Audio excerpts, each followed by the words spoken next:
8:30 के स्पेशल में आपका स्वागत है। आपके साथ मैं हूं सुमेरा खान। राजनीति में दोस्त कब दुश्मन बन जाएं और दुश्मन कब दोस्त हो जाएं कहा नहीं जा सकता। कुछ ऐसा ही हो रहा है समाजवादी पार्टी में।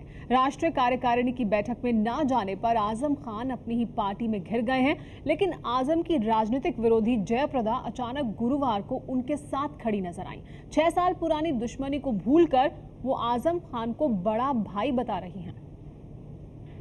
आजम साहब आज सत्ता में रहे नहीं रहे, एक भाई के नाते, बहन के नाते हमारे रिश्ता हमेशा कायम रहेगा।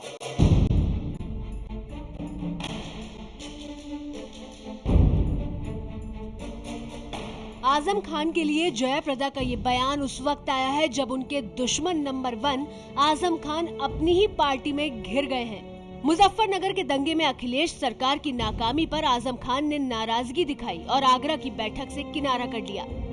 आजम खान के इस बगावती तेवर को लेकर पार्टी के कई बड़े नेता आग उगल रहे हैं, लेकिन ऐसे में आजम को मिला है अपने पुराने दुश्मन यानी जयप्रदा का साथ। आजम साहब का नाम आजम है, तो मैं चाहती हूँ कि नेताजी अपने सियासत के लिए, अपने राजनीति के लिए कभी भी किसी को निकाल सकते हैं, किसी को वापस ला भी ला सकते हैं। आजम साहब आज सत्ता में रहे नहीं रहे, एक भाई के नाते, बहन के नाते हमारे रिश्ता हमेशा कायम रहेगा। और इस दुख के समय, भले ही मैं सुख के समय उनके साथ नहीं रह पाई, क्योंकि मुझे कभी उन्होंने हमेशा नज़रअंदाज किया है, लेकिन मैं हमेशा भाई माना और राखी के इस पवित्र बंधन को, मैं इसको कायम रखने के लिए मैं पूरी प्रयास की और उनके दुख के समय पे हमेशा साथ रहूंगी। सिर्फ इतना ही कहना चाहती हूँ कि आदरणीय मुलायम सिंह जी को जला जला के जो इसे बुझाते हैं, उसे चिरागों से नहीं, चिरागों की रोशनी से नफरत है।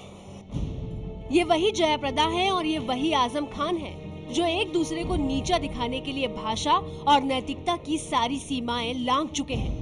जयप्रदा राखी की याद दिला रही हैं, लेकिन ये वही आजम खान है जिन्होंने अमर सिंह और जयप्रदा के पार्टी छोड़ने के वक्त उन्हें रक्कासा यानी नाचने वाली तक कह दिया था। लोगों को सबक लेना चाहिए।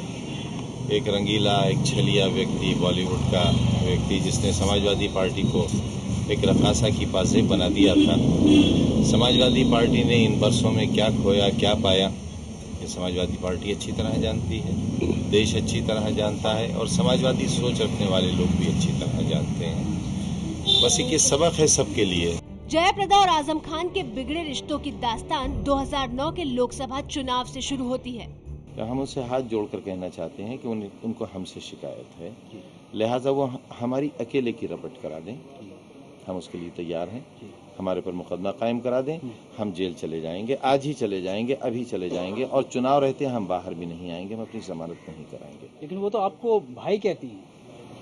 देखिए, ये तो फिल्मी बातें हैं, ये तो फिल्मी बातें हैं।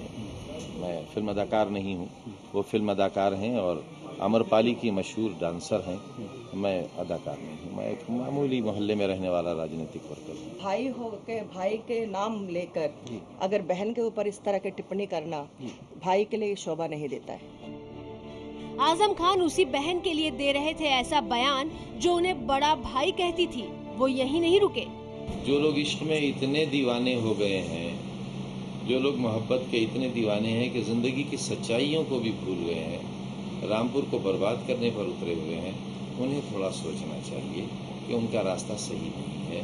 किसी से व्यक्तिगत रिश्तों, किसी से दोस्ती और किसी सहेली के लिए इतना नहीं बिगड़ा जाता। भगवान अल्लाह उनको माफ़ नहीं करेंगे। और मैं ये भी बताना चाहती हूँ, इतना मैंने एक लक्ष्मण रेखा को मैंने पार कर लिया है। इससे ज़्यादा मैं बर्दाश्त नहीं करूँगी, क्योंकि अब मुझे इन शब्दों को सुनने का क्षमता नहीं है। ये जारी रहे तो अगर वो जो बोलेगा वो भी मैं बोलना शुरू करूँगी, वो जो करेगा वो भी मैं करना शुरू करूँगी। क्योंकि क्यों चुप रहें, कहाँ तक चुप रहूं। जुबान की इस जंग में जयप्रदा की ओर से मोर्चा खोला अमर सिंह ने। हमारे मुखालिफ लोगों के आतंक से आपकी मोहब्बत अगर साइकिल के बटन पर नहीं दबी और जयप्रदा की साइकिल दिल्ली नहीं पहुंची तो खुदा की कसम जयप्रदा खुदकुशी भी करे। जयाप्रदा और आजम खान के रिश्तों में उस दौर में ना भाषा का ख्याल रखा गया और ना ही नैतिकता का तकाजा। 2009 में ही जयाप्रदा ने इल्जाम लगाया कि आजम खान उनकी अश्लील सीडी और पोस्टर बंटवा रहे हैं। क्यों मुझे काली झंडा दिखा रहे हैं? मैं जीती जाती इंसान हूँ। मेरे पुतला जलाया जा रहा है। मेरे अश्लील फोटो सभी हमारे जिले में बंटवा रहे हैं। फोटो के बाद आज पोस्टर, पोस्टर के बाद आज पता नहीं नई षड्यंत्र रचा है कि सीडी भी बंटवाना शुरू किए हैं। पता नहीं कल मैं जिंदा रहूंगी कि नहीं। मेरे ऊपर कितना साजिश रचा रहे हैं। इस पर भी अमर सिंह ने ही आजम खान को ये धमकी दे डाली कि जयाप्रदा खुदकुशी कर लेंगी। बटन पर नहीं दबी और जयाप्रदा की साइकिल दिल्ली नहीं पहुंची तो खुदा की कसम जयाप्रदा खुदकुशी भी करे, जयाप्रदा खुदकुशी भी करे, जयाप्रदा खुदकुशी भी। जयाप्रदा वाले अमर सिंह और आजम खान के बीच जुबानी जूते भी खूब चले थे। जो मुझे मारा जाए और जिसे म्यूजियम में रखवाएं, मेरी खुली चुनौती मुझे जूता मरवाएं। अभी रामपुर में इतना घटिया जूता बना नहीं है और रामपुर वालों के जूतों से मुझे बहुत प्यार है। मैं किसी ऐसे शख्स के लिए जूते का इस्तेमाल नहीं करना चाहूँगा जिसके लिए मैं अक्सर एक शेर पढ़ता हूँ कि तुझको मालूम है दुनिया तुझे क्या कहती है, हाथ रख लेती है कानों पे तेरे नाम के साथ। लेकिन आजम खान 2009 के उस लोकसभा चुनाव में लाख कोशिशों के बावजूद जयाप्रदा को चुनाव जीतने से नहीं रोक पाए और जयाप्रदा आजम खान को चिढ़ाने से।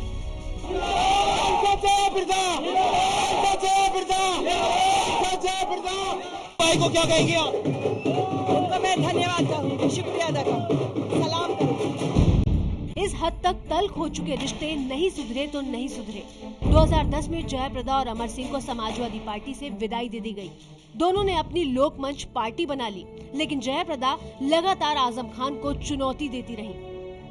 हमारा सब्र तुम्हारा जब्र जंग एक जारी है। इस मुस्तकबिल बताए कि कौन किसके पलड़ा में कितना भारी है। तो मैं ये बताना चाहती हूँ कि अब जनता बताएगी किसके पलड़ा कितना भारी है। लेकिन अब अचानक क्या हुआ जो जयाप्रदा आजम खान की कलाई पर बांधी राखी की याद दिला रही हैं? आजम साहब आज सत्ता में रहे नहीं रहे, एक भाई के नाते, बहन के नाते हमारे रिश्ता हमेशा कायम रहेगा। और इस दुख के समय, भले ही मैं सुख के समय उनके साथ नहीं रह पाई क्योंकि मुझे कभी उन्होंने हमेशा नजरअंदाज किया है, लेकिन मैं हमेशा भाई माना और राखी के इस पवित्र बंधन को मैं इसको कायम रखने के लिए मैं पूरी प्रयास की और उनके दुख के समय पे हमेशा साथ रहूंगी।